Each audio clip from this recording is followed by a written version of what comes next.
So ito siya mga boss, naka-on siya, nakakabit sa solar panel natin. So may battery na rin. Ito siya, ito yung ginagamit yung battery, may BMS. I-off ko siya guys iilaw yan. Yan, umilaw. Tapos tingnan nyo kung ilang minutes lang yung tatagal niya. Okay yung battery niya.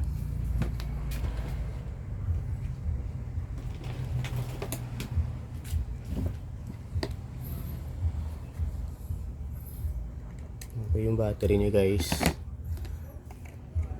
Hindi ko talaga alam kung anong nangyari, bakit 2 minutes lang yung tinatagal niya.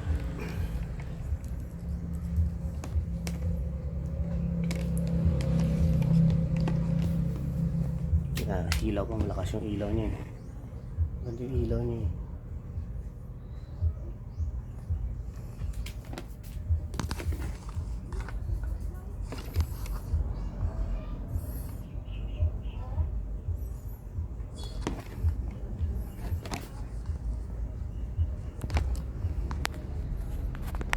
Yan. Sobrang lakas ng ilaw niya guys. Pero maya mamamatay na naman yan.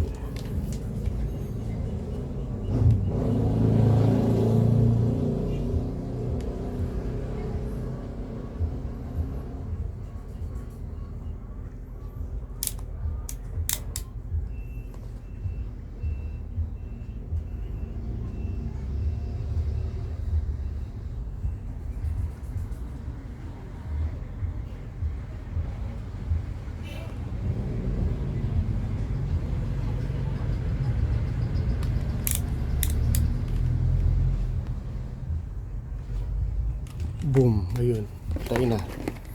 Hindi ko alam kung saan banda yung sira. Patay na siya guys. Yun yung nangyari. Tapos check natin yung voltage ng battery.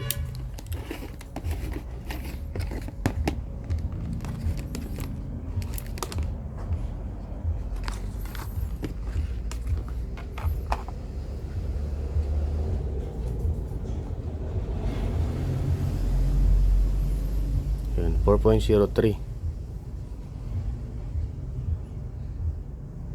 Yung battery same nandito dito sa connection.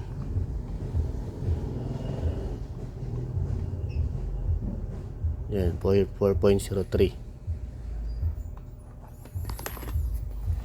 Ay nako, sa tingin nyo anong problema mga pare guys? Katulong naman.